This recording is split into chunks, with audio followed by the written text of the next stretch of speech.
ማለት እንደው በአመት ሁለት ጊዜ ሶስት ጊዜ ላይ ስብሰባ ቢኖር ምርጫዬ ነው።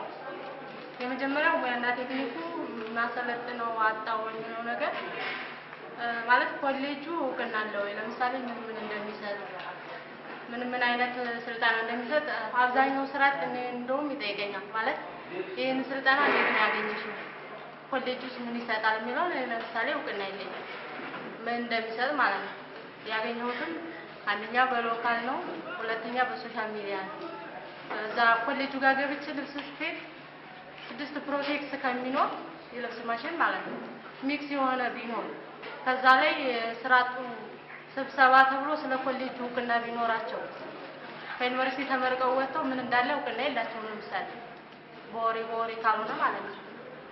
እንደዛ ከሚሆን እውቅናውን በግልጽ ወይም በስብሰባ መልኩ ቢነገራቸው ሞር ሰልጣኝ ይጠፋል ብዬ አስባለሁ።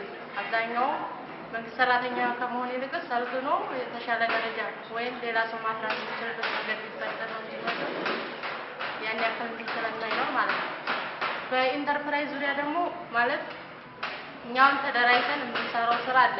ለምሳሌ የኔ ማሽን ሁለቱንም የሚሰራ ነው በመብራትና በእግር ማለት ነው። ግን የተሟላለት ነገር የለም። መብራት የለም፣ ውሃ የለም። እስካሁን የሚጠቀመው በእግር ብቻ መብራት ተሟልቶ አልተሰጠንም። እሱ ነገሮች ቢታዩ ከዚህ በፊት ተናግሬያለሁ፣ ግን ተግባር ላይ ያን ያክል ምን አይደለም ማለት ነው። አመሰግናለሁ። ኮሌጁና ስራና ስልጠና ጽሕፈት ቤቱ ያቀረቡት ሪፖርት የተመጠነ የዘመኑ ስራ የሚገልጽ እና ለተሰብሳቢው በሚጥም መልኩ በመሆኑ አመሰግናለሁ። እውነት ለመናገር ብቻውን የሚሮጥ ሰው ውጤት የለውም። አሁን እያየን ያለነው እዚህ ኮሌጅ የጋሸና ቴክኒክና ስራና ስልጠና የኮን ስራና የዋርላ ስራና ስልጠና በጋራ የሚሰሩትን ስራዎች እንደ ቦርድም ስንገመግም ከጊዜ ወደ ጊዜ እድገት እያሳየ በመምጣቱ ስራው ለውጥ እያመጣ ያለው በመተባበራቸው። ብዙ ጊዜ አንዳንዱ አካል ለራሱ ሴክተር ብቻ እያሰበ ተጠልሎ እንደ ጋሪ ፈረስ ተጠልሎ የራሱን መስሪያ ቤት ብቻ በማየት የሚኖር ሴክተር ምን ጊዜም ከራሱ አልፎ ለሌላ ውጤት ያመጣል ተብሎ አይጠበቅም። እነዚህ ሶስቱ ተቋማት የኮሌጁ መምህራኖች፣ የስራና ስልጠና ባለሙያዎች፣ የጋሸና ስራና ስልጠና ባለሙያዎች ኃላፊዎች እንዳንድ መስሪያ ቤት ተናበው መስራታቸው እስካሁን ከነበርንበት ጊዜ የተሻለ ነገር እያየን በመሆኑ ሊበረታታ ይገባዋል የሚል እምነት አለኝ። ከስራና ስልጠና ሪፖርት እኔ አዲስ ነገር ሆኖ ያስደሰተኝ ነገር በብድር አመላለስ የመጨረሻ የሚባለው ዋርላ በተዘዋዋሪ ብድር አንደኛ ነን ሲለኝ ምስጋናው እኔ ሚራክል ነው። ሁሌ ታስታውሳላችሁ ባለፉት አመታት አክሲ ያበደረው ብድር ዞንም ላይ ክልልም ላይ ሲገመገም በብድር አለመመለስ በተዘዋዋሪ ብድር ዋርላ ባለመመለስ ነበር የሚታወቀው። እንደውም አንዳንድ መድረኮች ላይ መበደር እንጂ መመለስ የማያውቅ ወረዳ ሁሉ እየተባለ እንሰደብ ነበር። አሁን እውነት ከሆነ ተዘዋዋሪ ብድሩ አሁን ምስጋናው እንደሚለን ከሌሎች ወረዳዎች ዋርላ የተሻለ ከሆነ በጣም ጥሩ ነገር ስለሆነ ተጠናክሮ ሊቀጥል ይገባዋል። ብዙዎቻችን የማናውቀው ይሄው ውል ይሄ ተዘዋዋሪ ብድር ከወረዳው በጀት ላይ ይቀነሳል። ምን ጊዜም ቢሆን የማዳበሪያ ብድር እየተቀነሰ ወረዳችን ወደ ኋላ እንዳደረገ ሁሉ ይሄ ተዘዋዋሪ ብድር ከጊዜ በኋላ ከወረዳው በጀት ክልሉ ይቀንሳል። ሌላ ምንም ጭቅጭቅ የለውም። ይሄ የታወቀ ነው። ውል ላይ የተሰጠ ነው።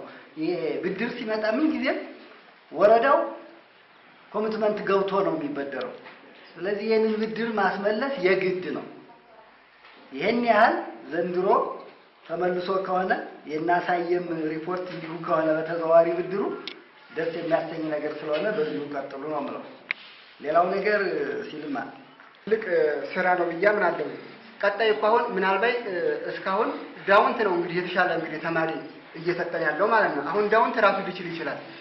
እንግዲህ ሰላሙን እንግዲህ እውነት አድርጎ ወደፊት እንደዚህ ከሆነ ዳውንት ራሱን ስለሚችል ከዳውንት ተማሪ ላይ መጣ ስለሚችል የራሳችንን የወረዳውን ተማሪ አጠናክሮ ማስገባት አለብን የሚል ሐሳብ አለኝ።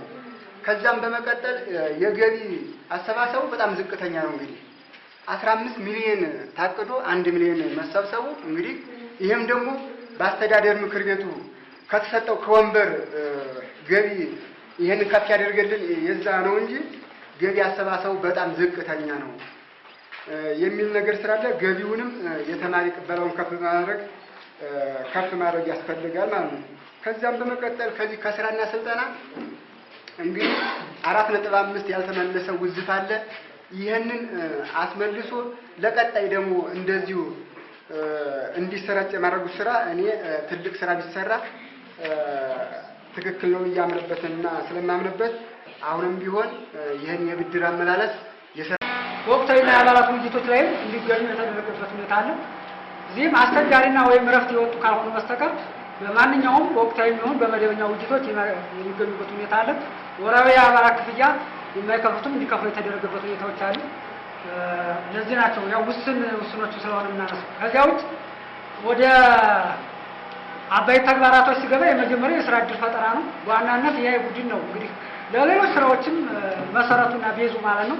ከዚህ አኳያ ብዙ የሚተገበሩ ተግባራቶች አሉ። እዚህ ግን ያቀረብኩት የስራ እድል ፈጠራና የኢንተርፕራይዝ ምስረታ ነው።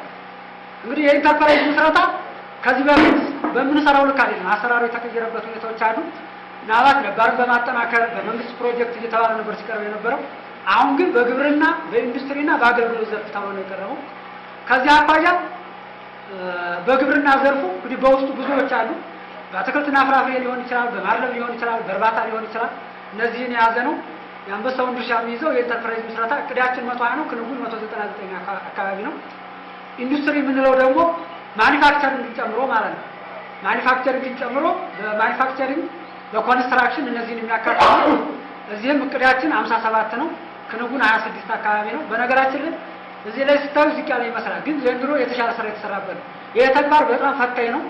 ነገር ግን አንዳንድ ተቋማቶች በአግባቡ ስላገዙን ከዚህም ደርሰናል። 100% ማድረግ ባንችልም ማለት ነው። አገልግሎት እቅዳችን 69 ነው። ክንውን 40 ምናልባት በችግር አነሳዋለሁ እንጂ ከዚህ አኳያ ስራው ተሰርቶ ነገር ግን በመገፋፋት ጭምር የወደቀ ተግባር ነው። ይህ ተግባር በነገራችን ላይ የጽህፈት ቤቱንም ጥረት ብዙ የሚጠይቅ አይደለም፣ በራሱ የሚመጣ ተግባር ነው። ከዚህ አኳያ ያልፈጸምንበት አሁን ባለችን ቀሪ ተግባራት ቀንም እንፈጽመዋለን ብለን በዋናነት የያዝነው ተግባር እንደሆነ ነው። በጥቅሉ እቅዳችን 246 ነው። ክንውን ወደ 262 አካባቢ ነው። ግን እዚህ ላይ አሁን እንደ ጥቅል ስናየው የተሻለ አፈጻጸም ነው። ግን ለየት የሚያደርገው የጽህፈት ቤቱ ደረጃ ሲወጣለት በእያንዳንዷ ታይተን ነው። ለምሳሌ ግብርና ዘርፍ ላይ 120 አለን፣ እቅዳችን 199 ነው።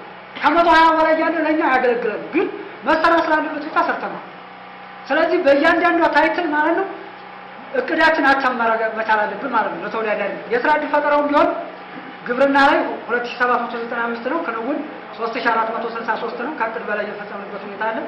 ኢንዱስትሪ ላይ 1039 ነው። ክንውን 602 ነው። አገልግሎት 1533 ክንውን 1180 አካባቢ ነው።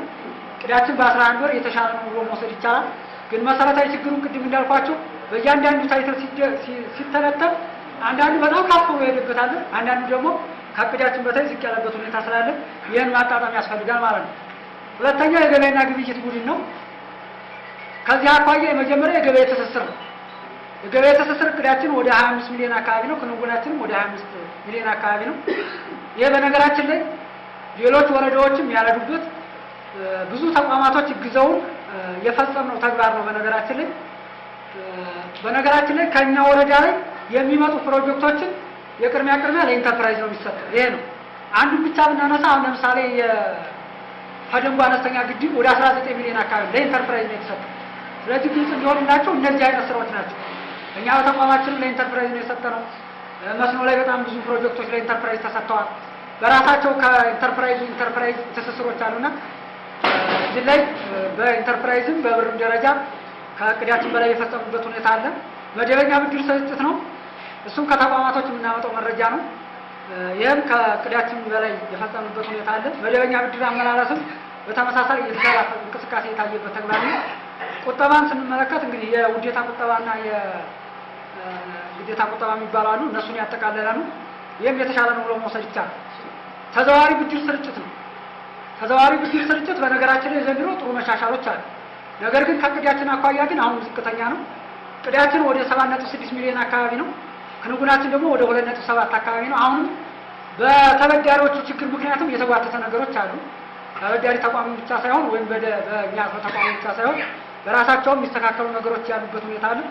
ነገር ግን ተዘዋዋሪ ብድር አመላለስ ከዞኑ አንደኛ ነው።